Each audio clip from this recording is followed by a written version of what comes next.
When Miss Goose announces that the library is going to close forever, Raccoon and his friends spring into action. Where will they get the help they need to save their beloved library? In books, of course. As Gopher says, there's nothing you can't learn to do when you have books. This cheery, inspiring tale shows how important libraries are to every community and proves that with knowledge, hard work, and cooperation, anything is possible. Our Library by Eve Bunting, illustrated by Maggie Smith. Miss Goose stamped my library book. She leaned across her desk. "Our library is going to close forever," she whispered. "Oh no," I said. "Why?" "It's too old. It needs a new roof and new paint," Miss Goose said sadly. I said. We checked out 2 books. How to Lay a Perfect Roof and Library Painting for Beginners. We read by day and we read by night. The next morning we got started. We laid a perfect roof. We painted the library buttercup yellow with sky blue trim and a grass green door. "Beautiful," we said.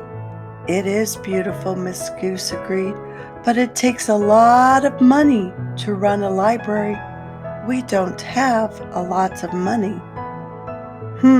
I said. We checked out a book, How to Make Money Fast. We read by day and we read by night. Then we had a bake sale and an art sale, and we sold candy door to door. "Oh my," said Miss Goose, "that is a lot of money.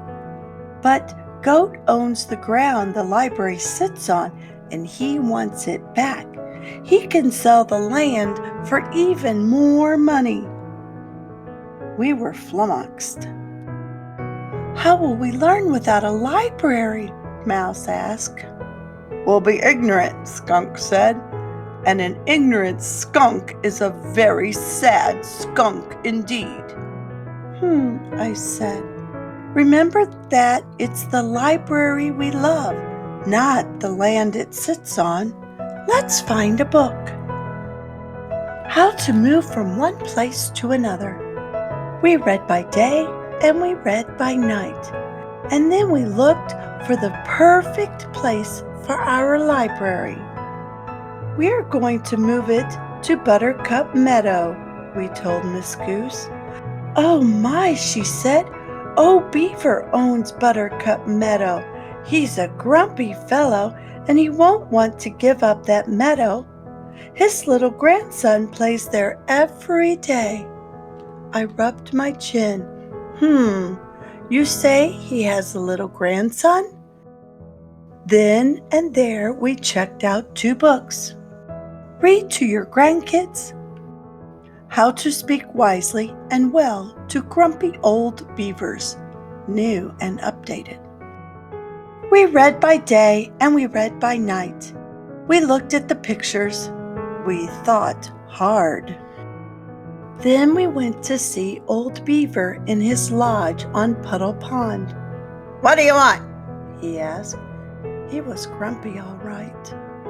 Rabbit turned tail and ran, but I spoke up, wisely and well. "Sir," I said, "the library is closing. We would like to move it to your beautiful meadow." "No," Old Beaver grunted, grumpier than ever. "We know you have a grandson," I went on. I was fearful but determined. "Where will he get books to read?" "With books to read, he'll grow up smart," Skunk said. "And interesting," Squirrel added. "He'll have fun," I told Old Beaver. "And reading is something that grandparents and grandchildren can do together." Old Beaver said. I opened the book I brought.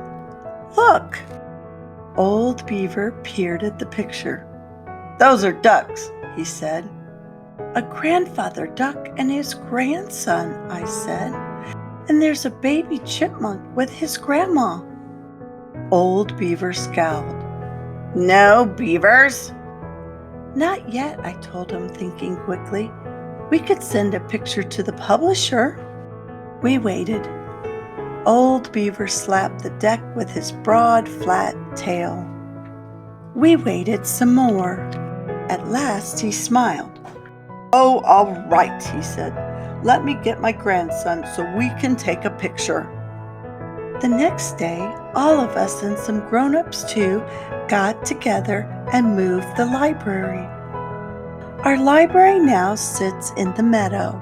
Buttercups drift around its buttercup yellow walls. Its grass-green door is always open, and the sky above it is mostly sky blue. On rainy days, we stay cozy inside. On sunny days, we lie in the shade of a big whispering oak tree and read. We have story hour, and parents bring their little ones. Old Beaver and his grandson come in the afternoon after they've had their naps. They look so content together. Mole has taken lots of pictures of them. And Miss Goose has found several books about beavers for the library. Starting to read when you've never read before. Badger didn't know how to read, so we're teaching him. Gopher lies on the grass and kicks up his legs. "There's nothing you can't learn to do when you have books," he says. Exercises for gophers. Porcupine smooths down her quills. "If you can read," she adds. I smile.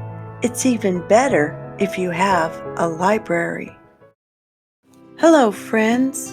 I love the library. I hope you go often. I was a librarian and loved to get good books into my students' hands. Thanks for listening to another story time with Lorelei. I have lots of books if you'll just take a look. And please click like and share this video with all of your friends. See you next time. Bye for now.